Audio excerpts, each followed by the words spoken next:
Hey, this is Justin Lum with Fox 10 Phoenix, investigative reporter covering the Chad Daybell trial. And as many of you know, we had a guilty verdict and the death penalty sentence for the so-called Doomsday Prophet, guilty of killing his first wife, Tammy Daybell, and two children from Arizona, JJ Vallow and Tylee Ryan.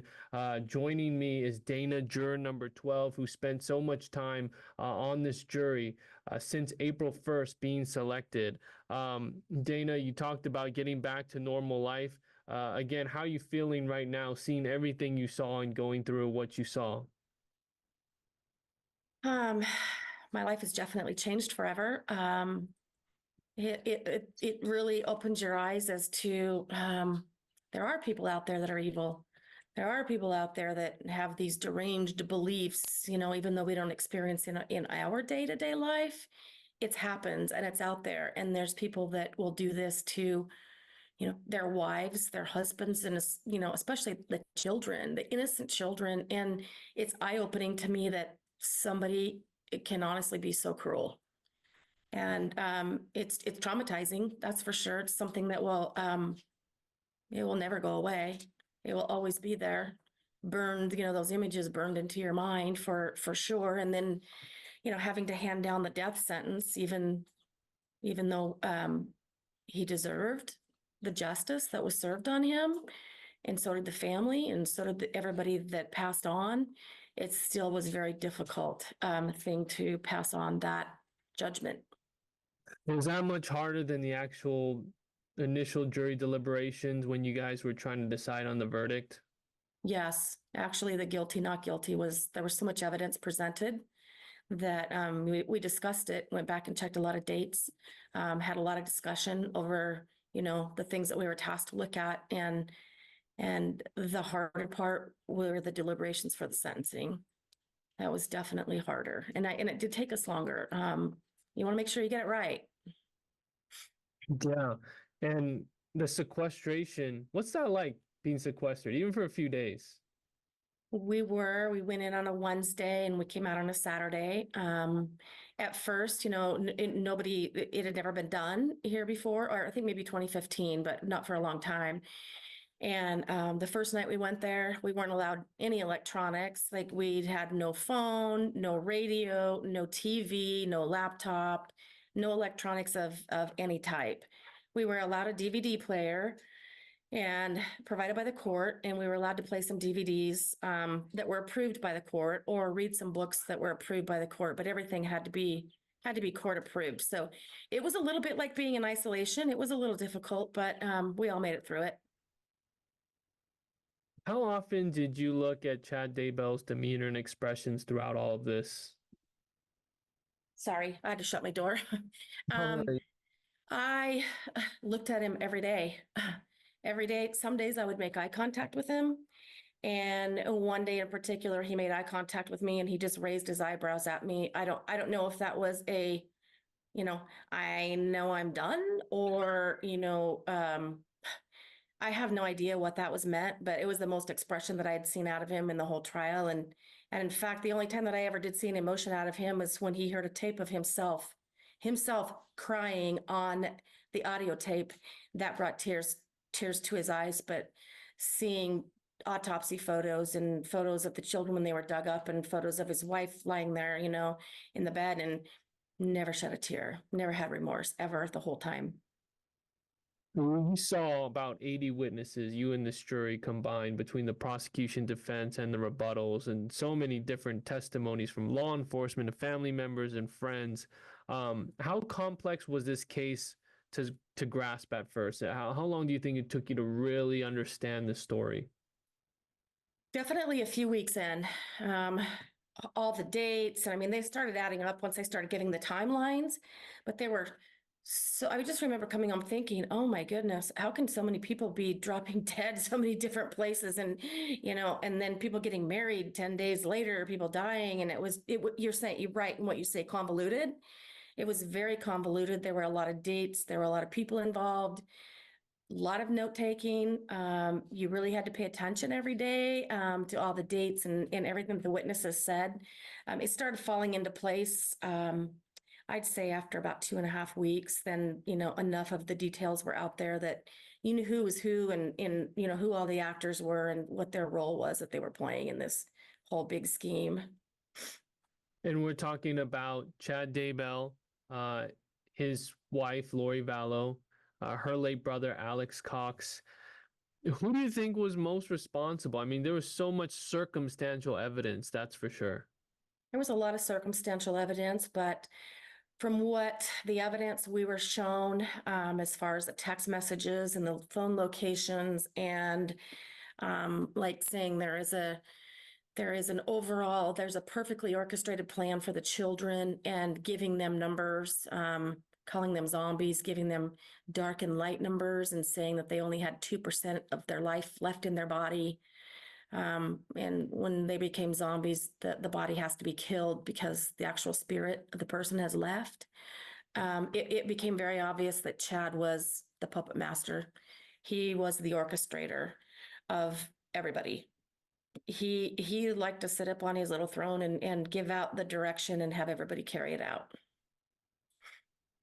Was it early on that you felt he was guilty? Um, you know, I always try to see all the evidence, and you know, I wanted to see all the evidence. I wanted to give it the benefit of the doubt.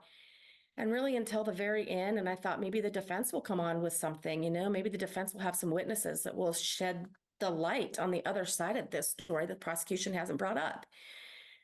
But honestly, the witnesses, I think he had 10 witnesses, and there was nothing in there. Nothing in there that could shed any innocence to him at all. Wow. What did you think of Chad Daybell's defense, though, overall? You know, John Pryor, I believe he was dealt a rough, you know, deck of cards. He had a rough start. You know, he had not a lot to work with. And I think he did what he could with what he had. And I don't think he had a whole lot. And it was rough on his side because he didn't have a lot to present. And you know, he doesn't have to prove himself innocent. They have to prove him guilty. But the overwhelming evidence against him was overwhelming, massive amounts of evidence. Did you think there was any one of those 11 witnesses on the defense that helped cast any doubt? And I'm sure you were interested in seeing what Chad's kids had to say. Yes. Yes, we were, as a jury, we were anticipating what his kids would say. Unfortunately, it seemed very rehearsed, very scripted to most or all of us. And it was unfortunate for the defense that it came off that way. The only thing that we really heard different was a medical examiner, I believe, that came in for, I believe it was out of state, a forensic analysis, an analyst. And he had talked about on Tylee, I don't want to get too graphic, but how part of the skull and part of the jaw was missing because we don't know how Tylee was killed. And that was something different than we'd heard in the other testimony. Um, leading a lot of us to believe that it was some type of head trauma. Don't know if it was a gun, don't know what it was, but that was the only thing different. And it really did not lead any help to his defense. You know, I guess that's what I'm saying is all the expert witnesses that he had didn't help him in any way of his defense as to guilty or innocent at all. Yeah, it was definitely I see what you mean about the rehearsed parts for the Daybell kids. That's what a lot of people have been following this say that it seemed that way. But as for the prosecution, what did you take away from this team of four? And I'm sure you know now that they had one trial under their belt from the year prior. What did you think of their presentation? I thought they did a great job. Lindsay Blake, an excellent prosecutor. I can't say enough good about all four of them. They all did a great job. They had their bases covered. They had their evidence laid out. They laid it out. So at the first, you know, it was confusing because we didn't know about this case and just learning all these facts. I mean, every day you come into court, there's something new and you're just like, wow, I can't believe that this stuff really happens. And after it's all laid out and then you're just getting details of everything, they did excellent job. And they did an excellent job getting their witnesses, covering all the bases, the cell phone, the evidence, the DNA, you know, from start to finish. Of course, Chad didn't have any DNA there, but it was just, they just did a great job. I can't say enough about them. Do you feel like cell phone evidence or audio recordings, things like that, was that really something that struck you? Does that kind of wake up a juror? Not saying that you guys are bored, but you go through all of this evidence and long hours, and sometimes you get a piece of evidence, get a testimony that's kind of dry, and you're taking notes, and then sometimes you get something that's almost like a bombshell. There were things that were bombshells, and I would say some of the biggest bombshells were the text messages between Chad and Lori. Some of those pretty much summed up the case, like, the one I was talking about earlier, the perfectly orchestrated plan to basically get rid of the children. And Lori continually asking, how dark are they now? What are their numbers now? What are their numbers now? Like, they were eager to get rid of them. And then Chad making comments about Tammy that, as soon as he knew that the demon had taken over the body enough, he didn't want to wait. He wanted to make it happen now. And then the day after she had passed, the text message that he had sent to Lori was, everyone thinks I'm sad, or I'm sad, but not for the reason everyone thinks. So he was sad because he couldn't be with Lori. He wasn't sad about his wife dying and having a part in taking her life. There was no remorse. I'm not sure if you're a mother or you haven't told me. Do you have kids? I have 3 kids. You have 3 kids, and so I guess you could sort of, it probably hit you, right, at times, seeing such tough evidence and hearing about JJ and Tylee and how they were just discarded, right? They'd barely moved to Idaho. They're really these Arizona kids that have been in Idaho for a couple weeks or less, and then just like that, they were murdered. It Does was it terrible. does it boggle your mind how really an affair could turn into this? Like, is it really about religion? Is that just kind of the justification, or is it really just a simple affair that just went out of control? I believe personally it's an affair that went out of control. He did have his believers and his followers in his, Church of the Firstborn. To Chad, I think it was all about power. He got power from these people. That's the evidence that was presented. He got power from telling these people what to do, when to do it, telling them how they would come to him and ask him how dark people were. He would let them know. They did castings to cast out all these demons that he was saying were inhabiting all these people's bodies. And I think he just felt the power of it. And as soon as he even made one comment, one of his text messages that, soon they would be unencumbered by, terrestrial, earthly obstacles that would keep them from being together. And even his whole plan in moving to Rexburg was, it was the city where he was going to lead the 144,000. And after he and Lori got everything, had achieved everything, everybody had died, they got all their money, they moved to Hawaii. That city of the 144,000 that he and Lori were supposed to lead, it just became nothing. And they went to live out their fantasy island life in Hawaii. So to me, it was all a facade for him to get exactly what he wanted. And that was Lori and only Lori. And lastly, you've been with these jurors for 9 weeks of your life, and I don't know what you guys talked about during breaks or how you guys leaned on each other, but what is that like, being really you're a team? We were a team. And, usually if you get 18 people in one little tiny room together, there's going to be 1 or 2, that don't get along with everybody. Fortunately, we had a group of 18 wonderful, exemplary human beings. We didn't fight. We got along great. Even on the off time, we had jokes. We had good camaraderie with each other.